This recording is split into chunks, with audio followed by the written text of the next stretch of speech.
Bienvenue sur Africa 24 dans cette nouvelle édition du 12-15. Voici les titres de l'actualité. La 73e Assemblée générale de l'ONU a réuni de nombreux chefs d'État. Les dirigeants se sont exprimés à la tribune de l'organisation internationale. Parmi eux, le président João Lourenço de l'Angola, qui a tenu à souligner l'importance de la mission de la paix dans son pays. Dans l'actualité également, au Sénégal, une épidémie de dengue est apparue dans la commune de Fatick. En à peine une semaine, 9 cas ont été enregistrés du côté des autorités. Des mesures de prévention ont été prises afin de soigner et éviter l'expansion de l'épidémie.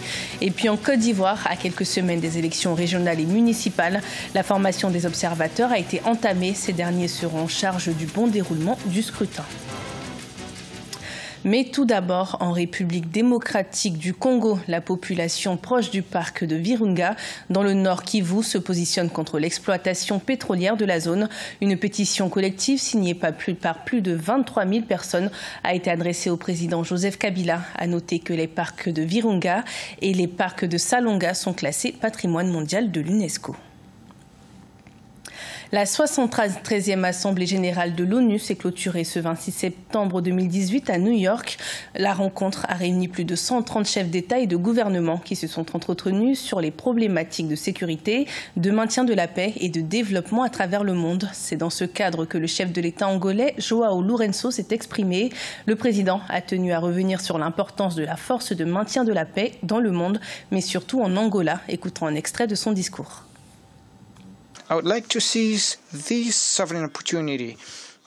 Je profite de cette opportunité pour remercier toute la communauté internationale pour le soutien apporté à la cause de la paix et de la réconciliation nationale dans mon pays, l'Angola.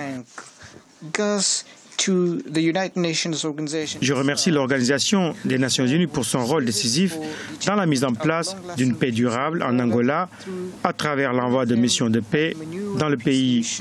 Nous pensons que l'expérience que l'Angola a acquise dans l'instauration de la paix et la réconciliation entre les forces en conflit a également bénéficié aux Nations Unies en lui permettant d'en tirer des conclusions utiles dans l'approche de processus de paix dans d'autres régions du monde. L'Angola a une expérience unique en ce qui concerne la préservation et le maintien de la paix, l'approfondissement de la réconciliation nationale, l'inclusion sociale et le pardon mutuel qui ont permis de guérir les blessures provoquées par un conflit armé qui s'est achevé il y a 16 ans.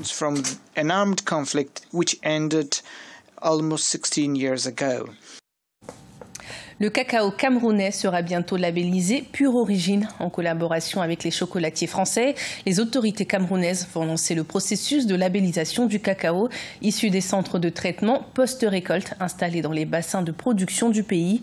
Une labellisation qui permettra aux producteurs de bénéficier d'un accompagnement pour améliorer leur méthode de travail, un processus approuvé par la Confédération des chocolatiers et confiseurs français.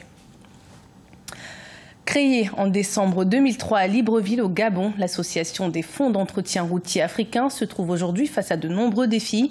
Afin d'y apporter des solutions, les membres se sont réunis du 25 au 27 avril à Lomé, au Togo. Ensemble, ils ont notamment évoqué la possibilité de renforcer le partenariat public-privé. Des précisions avec notre correspondante Emefa Kofi.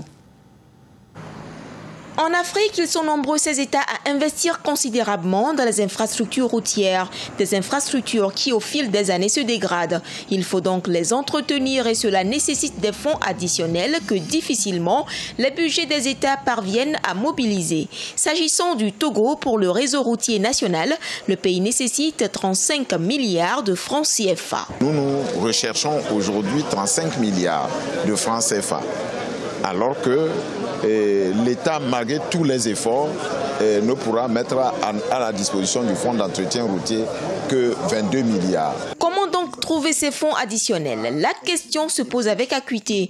Et pour l'Association des fonds d'entretien routier africains, point focal Afrique de l'Ouest, on propose notamment une revue à la hausse des budgets alloués au réseau routier. Nous voulons que les routes soient d'une manière construites en matière de qualité, et que les fonds collectés servent exactement à l'entretien routier au Togo. Ce problème de financement additionnel, c'est pareil pour tous les pays africains. On programme l'entretien, mais tout le temps on se rend compte que les fonds alloués à l'entretien ne suffisent pas. Donc il faut se battre, il faut chercher ailleurs. À Lomé au Togo, cette réunion de 3 jours du groupe focal Afrique de l'Ouest de l'Association des fonds d'entretien routier africains a encouragé le partenariat public-privé afin de garantir un investissement durable destiné à l'entretien des réseaux routiers en Afrique. Le groupe focal Afrique de l'Ouest de l'AFERA comprend 11 pays dont le Ghana, le Sénégal ou encore la Sierra Leone. Au Sénégal, la dengue qui sévit dans la commune de Fatick inquiète la population. En seulement une semaine, l'épidémie a déjà touché 9 personnes et le bilan pourrait s'alourdir dans les jours à venir. D'importants moyens ont été déployés par les autorités pour mettre fin à l'expansion de la maladie. Des précisions avec El Hadji Ndiaye. 9 cas de maladie dengue ont été enregistrés à Fatick, une des régions du Sénégal. Vu la recrudescence de cette maladie en l'espace d'une semaine dans cette localité du centre du pays, le ministère de la Santé intensifie la pulvérisation pour essayer d'éradiquer complètement le moustique qui propage cette maladie. Les équipes passent dans les domiciles pour sensibiliser les populations comme quoi que c'est une maladie causée par un vecteur et que ce vecteur c'est le moustique. Il faudra donc détruire tout ce qui est flaque d'eau, pneus usagés, pots de fleurs parfois, désinfecter tout, mais également recommander aux populations de dormir sous moustiquaire. Bien sûr en sachant que ça c'est une manière accessoire également, mais c'est surtout il y a également que les services nationaux de l'hygiène est sur place, a pu également faire le saupoudrage de la commune. Une forte fièvre, des rougeoles et des douleurs musculaires et articulaires, tels sont les symptômes de cette maladie qui n'est pas à sa première apparition au Sénégal. Ce n'est pas sa première apparition au Sénégal. Depuis quelques années, nous avons des épisodes de dengue, surtout à cette période, août-septembre, jusque peut-être en début octobre. Souvent, nous avons des cas de dengue qui apparaissent, mais signifie seulement dire que c'est une maladie qui n'est pas nouvelle au Sénégal et qui n'est pas nouvelle en Afrique aussi, dans les zones tropicales. Les autorités du ministère de la Santé ont déployé d'importants moyens pour lutter contre cette maladie qui se propage petit à petit dans la capitale du Sine. Pour le moment, tous les malades habitent dans la commune de Fatick. Le 13 octobre prochain, les Ivoiriens se rendront aux urnes pour élire leurs conseillers municipaux et régionaux. Un scrutin très attendu par les partis politiques. Du côté de la société civile, on prépare l'observation de ces élections locales. Des sessions de formation des observateurs sont actuellement organisées à travers le pays. Des explications avec notre correspondant Olivier Conan.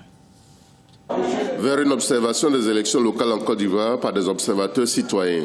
Civis, une organisation d'éducation à la citoyenneté et à la promotion des droits humains, organise des sessions de formation afin que les citoyens aient les moyens d'observer les élections municipales et régionales. Pour les organisations de la société civile ivoirienne, il faut un contrôle citoyen des opérations de vote. Nous avons décidé ce matin de former des observateurs bénévoles électoraux pour pallier au conflit post-électoral. Nous pensons que plus il y aura de citoyens intéressés par les élections, plus il y aura de citoyens formés aux techniques d'observation électorale, moins il y aura de conflits. Les formations sont axées sur les techniques de rédaction de rapports d'observation des élections et la neutralité à adopter en toutes circonstances. On doit essentiellement faire cas de ce qu'on a vu et non pas rapporter les faits comme ça, sans fondement, sans preuve à l'appui. Et on nous a demandé aussi de le faire dans la discrétion. J'ai appris, c'est le rôle même de l'observateur. Écouter, observer et puis pouvoir rapporter ce qu'on a observé sur le terrain à la structure qui nous a mandatés. Les organisations de la société civile ivoirienne ont une bonne expérience d'observation des élections. Leur objectif sera désormais de contribuer à la promotion de la démocratie à travers le contrôle citoyen d'élections libres et transparentes. Ce journal a été préparé par l'ensemble de la rédaction. Merci de votre fidélité. Retrouvez dans un instant une nouvelle édition de l'information sur Africa 24.